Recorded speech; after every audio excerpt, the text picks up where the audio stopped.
What is going on, everybody? Welcome to the channel here at Cypress Lawn Memorial Park in Colma, California. Still walking around, finding some hidden treasures, and something I had seen, and it just caught my eye, and I'm walking over there right now. It's the columbarium that's on site here. I've shown it before, but there's something interesting I saw on the back side of it. So let's get. Now, up the road here to the left, I do believe is the columbarium, where people put the urns and the cremated remains. This right here, I do believe, is the chapel. Now, I had a friend tell me a while back that, I don't know if they still do, I could be wrong here, but they did on-site cremations here. Now, like I said, this is the chapel is like right here. This is like the back side of it, I guess. I'm up on a hill, and this is like a backside of the chapel, but it looks like this could be a chimney. Now, like I said, somebody told me they did on-site cremation series maybe at some point, and this looks like a chimney, but there's a branch growing out of the top of it, which is interesting. And there's there's a back door here that's closed. There's a back security gate over here. That does look like it could be a chimney to me. So maybe they did it in the back of the chapel, if they did it, or they still do it here maybe, but with that tree branch growing out of the top of it, if that is the chimney, I don't think they are doing it here no more. Interesting.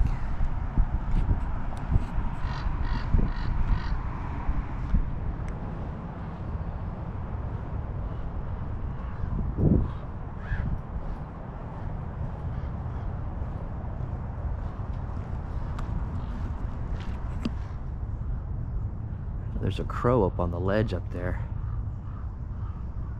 I think they're all talking to each other. This is the columbarium right here. They're talking back and forth. There he goes.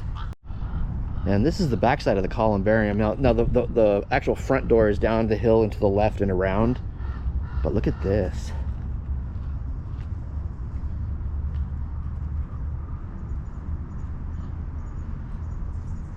Let's see here. Interesting art here. I don't think this door's unlocked. I don't know. There's a ramp here even. I don't know what this is for, but 1930.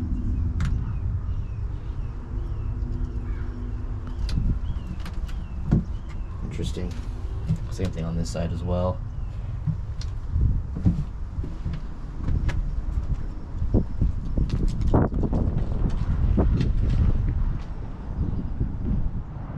This is the Pope family area, and Pope Andrew Jackson, 1820 to 1878. It says, just beyond the gateway on Cypress Avenue is the Pope Mausoleum, built during the 1870s and erected originally at Laurel Hill Cemetery in San Francisco. Wow. So this, I guess they moved it? That's some crazy stuff. It's notable because of the beautiful angel stained glass window believed to have been crafted by Edward Lapotka of San Francisco. Entry to the vault is marked by pineapples, traditional symbols of welcome. Pope's family, at the urging of Cypress Lawn founder Hamden Noble, directed that the mausoleum be disassembled and brought to Colma in 1895. A lumber entrepreneur, who with his partner Frederick Talbot came west from Maine, arriving December 1st, 1849, recognizing a great demand for building material. It says here, Pope and Talbot established sawmills on Puget Sound and shipped lumber to developing California. Utilizing a fleet of company-owned ships, lumber was also hauled to South Africa, Australia, Argentina, and England. The annual output of the mills was 86 million board feet by 1901. 90 years later, the company shipped 30 million board feet to the port of Redwood City alone. Pope served as the director of the Bank of California, 1864 to 1865. And the mausoleum contains the remains of almost 20 family members. Woo! One, George A. Pope, 1864 to 1942, a son, was also a lumberman and who sat on the board of the Bank of California 1909-1942, the Burlingame Land and Water Company, and the Henry Investment Company. He was elected to Hillsborough Board of Trustees 1926 to 1938. George A. Pope Jr., 1901 to 1979, a grandson equally instrumental in the family business, is also in the vault. He was the owner of decidedly a Kentucky Derby winning horse. The urn with his cremated remains is on the floor of the mausoleum.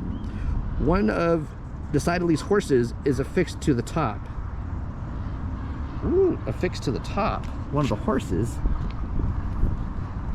We gotta look at that one in a sec. But let's go up and look at this. So the pineapples in the front is a symbol of welcome, as you see here at the bottom of the stairs on each side.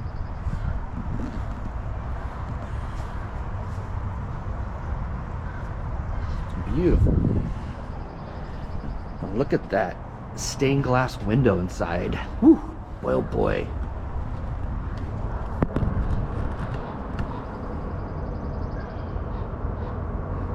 Look at that.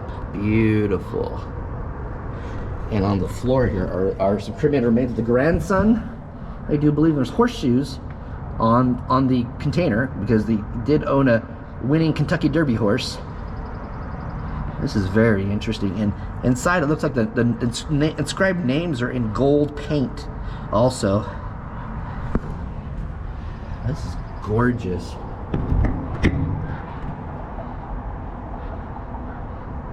And they said there's a horse affixed to the top. I'm gonna have to see if I can, I don't know if they mean the top of the roof of this thing. There's more urns on the right, back by the window on a shelf. There's more urns in there as well. Let's walk around. Maybe we can see the stained glass window from behind as well.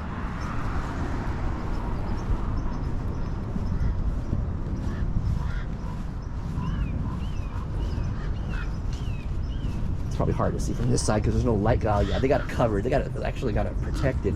They say there's a horse affixed to the roof. Let me walk up this little hill here around the back of it, and let's just see if we can see it. There is a horse affixed. I don't think we got it. We can see it from our vantage point. That's weird. I don't know. Maybe I'm wrong. Maybe the horse is somewhere else. Who knows? Yeah, I think the horse affixed was something not on the roof, but on the inside. Because I didn't see anything on the roof, and I looked inside, and it looked like there was something that used to be in there that might have broken off or something. So I think the horse was affixed to something inside, possibly. So that's all I can find out about that. There's a stone over here that caught my eye a while back, and I kind of walked around it, didn't look at it, but we're gonna go back and check it out.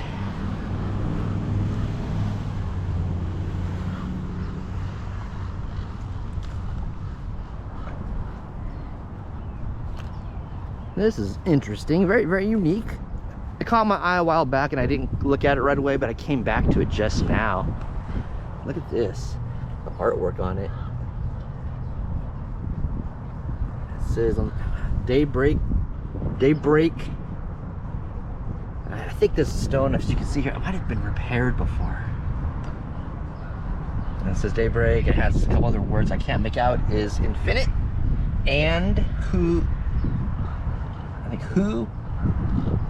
And I can't make out the rest there. It's crazy. But it's a beautiful stone. Look at it. Interesting and different.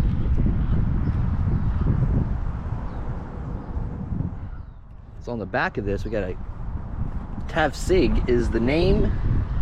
Gabriel, born in Bohemia, died in San Francisco. Clara, his wife, born in Ravdinitz in Bohemia, died in San Francisco in June. I think he died November. And Josephine, born at New York. And Hugo, born in, I think it might be the kids on the bottom. Josephine and Hugo might be the kids of Clara and Gabriel. I don't know if it's coming out too well. There's a shadow over here in this corner of the cemetery on this, because this is on the back of the stone, it looks like.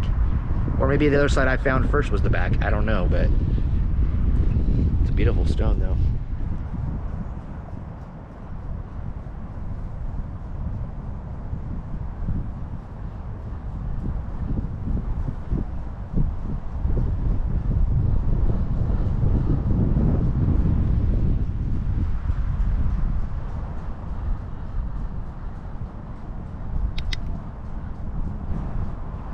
This stone right here is gorgeous.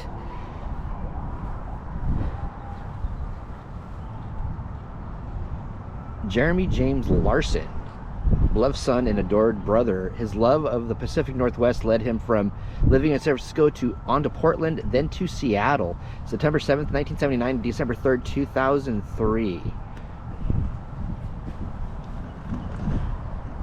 That's a picture of him.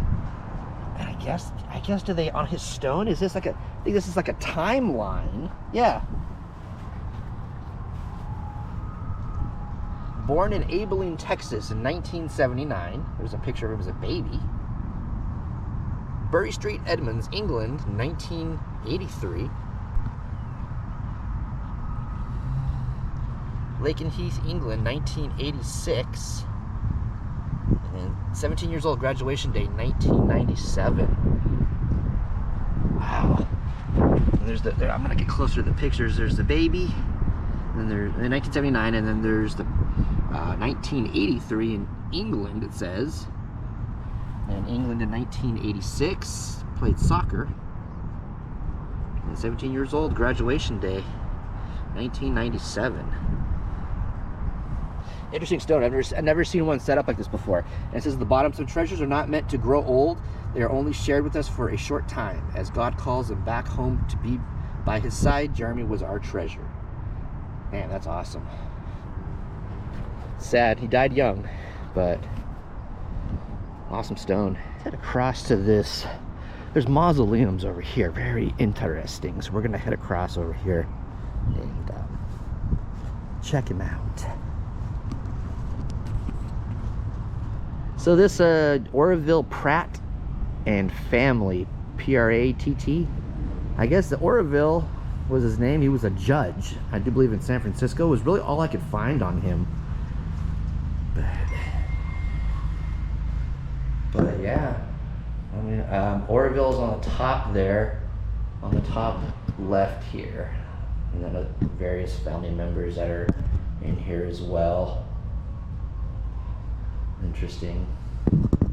Beautiful. Nice tile floor too. This beautiful one is the final resting place of Rudolph Spreckels. Now, I've done a video at his father's gravesite in the same cemetery here. Klaus Spreckels, the head guy that created Spreckels Sugar. Well, Rudolph, like I said, was his son. He was born in 1872 and died in 1958. And this book here has a little passage on him, which is interesting. Son of Klaus Spreckels, the San Francisco-born Rudolph entered into competition with his father, building an independent fortune in sugar. Wow. Banking and finance also. He made and lost 30 million. His father claimed that Rudolph was the only man to ever beat him in business. Spreckels, deeply offended by graft and corruption in the turn of the century San Francisco, spearheaded prosecution of both those who accepted graft and others who paid it. In the process, he earned the enmity of other members of his class. Spreckels suffered major financial setbacks during the Depression. He was living in a humble San Mateo apartment at the time of his death. Now, it's on a smaller scale, but it actually resembles his father's mausoleum, which is way bigger. It takes up a lot more room, but this one kind of resembles it as well. Unfortunately, you can't see inside. Well, maybe you can a little, but the window's got something over them. It's kind of hard to see in. I don't think we can through here.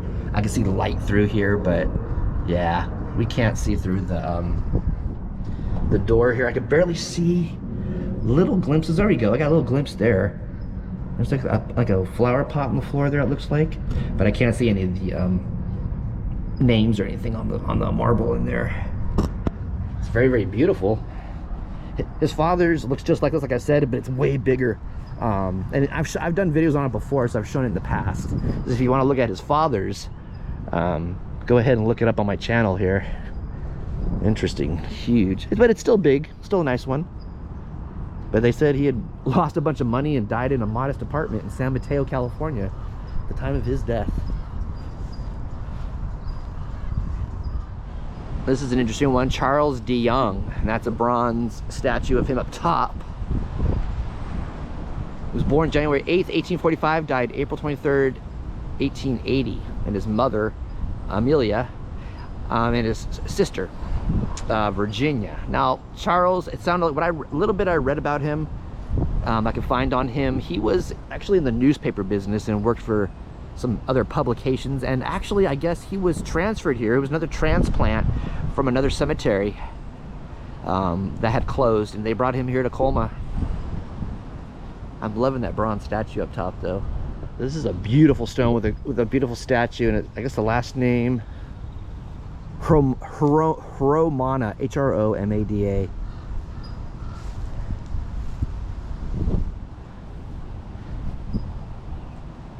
Look at this statue.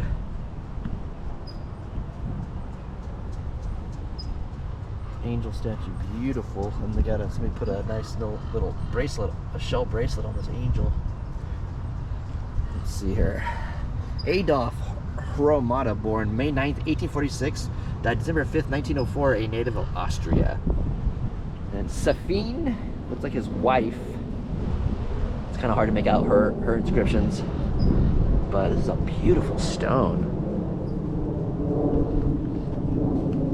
Now, Adolf, it looks like we got another candy maker here. A native of Austria, Hromada arrived in the United States and immediately enlisted in the Union Army, serving in the 96th New York Infantry during the Civil War. Thereafter, he headed for California, making his homes in Sacramento and San Francisco, and achieving success as a candy maker. His monument, an impressive angel, was manufactured in Italy of the highest quality Carrara marble. So this place has got sugar guys, candy guys.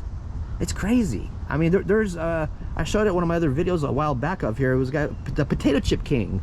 You know, Bluebird potato chip king. We got all kinds of people who were like heads of companies that were candy and like some kind of food or something. This cemetery is full of those. That's crazy. You want to talk about some hidden graves. I know this one's pretty much in the open, but way back here by the fence, Buck is the last name.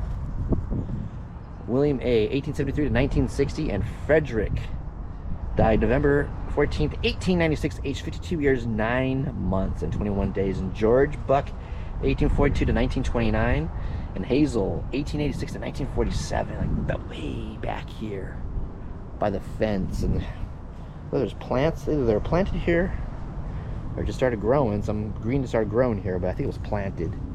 But like I said, we're back by the back fence over here, and this is crazy. Look over here underneath the trees here. I mean, whoa. I mean, look at this. I love finding the hidden ones. This is insane.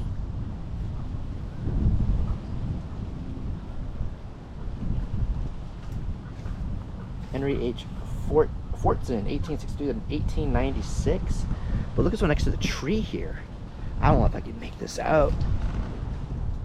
Jacob L.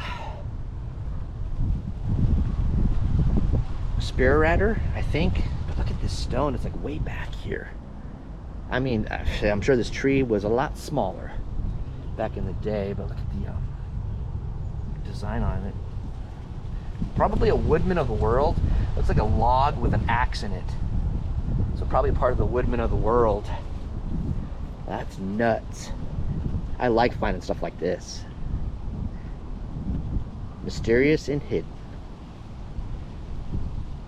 Interesting grave here, area. It's a Matilde and Herman Shainwald. Nothing about them in the book, nor on Find a Grave that I can find. But look at interesting grave area here. There's a bench at the end in the middle here. And they got the two plaques. Herman was born 1849, died 1915. And Matilde Madeline, 1866 to 1908. And we have the bench here at the end of all this. This is different, definitely different. So correction on this, actually found it on Find a Grave after all. I accidentally misspelled the last name a little bit, but I had found out it wasn't much about them. It was just that they were cremated. So this is like a, I guess they probably either had their urns buried or maybe scattered, but they are both cremated, Herman and Mathilde. So this is the Hollman family, Hollman. I couldn't find nothing out about the family, but what caught my eye when I looked in was, see on the floor there? Look, try to turn it in. Looks like they either had some vandalism, something went on, something's broken, and the middle one on the left here looks like it was replaced, and the top one on the right here looks like it was replaced too. So I don't know if they had a break-in or what was going on in this one, but that's sad if it was vandalism. And it spreads out way out there, all the way around. You know what? When they say that there's over 1 million people or 1 million deceased in Colma, deceased people, I totally believe it, because these cemeteries sprawl out what seems like for miles.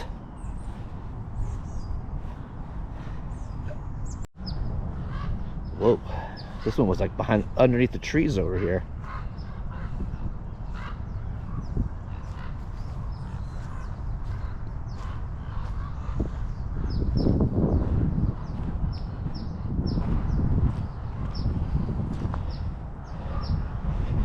O'Connor. It's on the top there underneath the cross, the name, and then there's just different people here. Maud, born in San Francisco, died in Paris, 1934. Sybil O'Connor, born in San Francisco, died April 7th, 1948.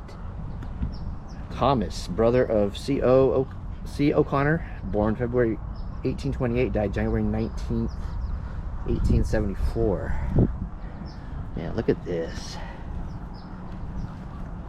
Annie, beloved wife of Cornelius, died October 30th, 1866, age 56. Cornelius, died November 7th, 1897, age 64. William, born August 23rd, 1877, died March 20th, 1911. Ella, born in San Francisco, California, died in Paris. Wow. Celia, born in San Francisco, died May 7th, 1951. Cornelia, died in San Francisco, November 11th, 1956. Lily died November 7th, 1952. This thing is just massive. You kind of come upon it, it just jumps out at you.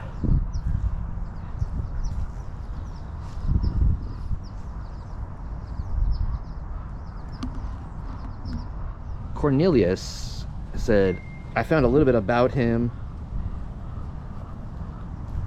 Said he was a businessman and into politics as well. And it sounded like he had a home service, and he was placed in a receiving vault at Calvary Cemetery until this little structure here was built, and then they said later his wife was brought over too, you know, and other family members as well. We got children. Maud was up there. Celia, there's a Celia on the right over here. That was another child. Damn, yeah, a bunch of children. 1, 2, 3, 4, 5, 6 kids. Isabel was another child of Cornelius. Cornelia, which is over here again on the right, on the bottom, the top here, said William Morgan was another child of his, and Ella. That's crazy. Ella at the bottom here. This guy had like 6 kids. That's crazy. And it says in the bio, aged 64 years, but the other information I got on him, there was a obituary in, you know, somebody had put on the Fight a Grave profile talking about him a little bit, and they said he was a businessman and I guess into some politics and all that. Well, thank you so much for watching and coming with me on this little adventure. Beautiful, beautiful monuments we're finding, and hidden monuments and hidden people, and important people like this, you know, and truly amazing. I've still got a little bit more running around to do up in here, and thank you so much for watching, and I will talk to you soon. Do me a favor, guys, if you at all can help it, please, please, please, please support the channel by sharing this video. Greatly appreciate it if you guys could share this video, or all my videos as you watch them. Try to get the crypt door name out there more. For those who have been asking again, I mean, I've got a YouTube membership, and then I've got a Patreon account for those who are willing to, you know, fuel the cause here, you know, with gas and everything and travel and whatnot. Go ahead, and that's all in the description box below as well, guys. Thank you so much, and I will talk to you guys soon.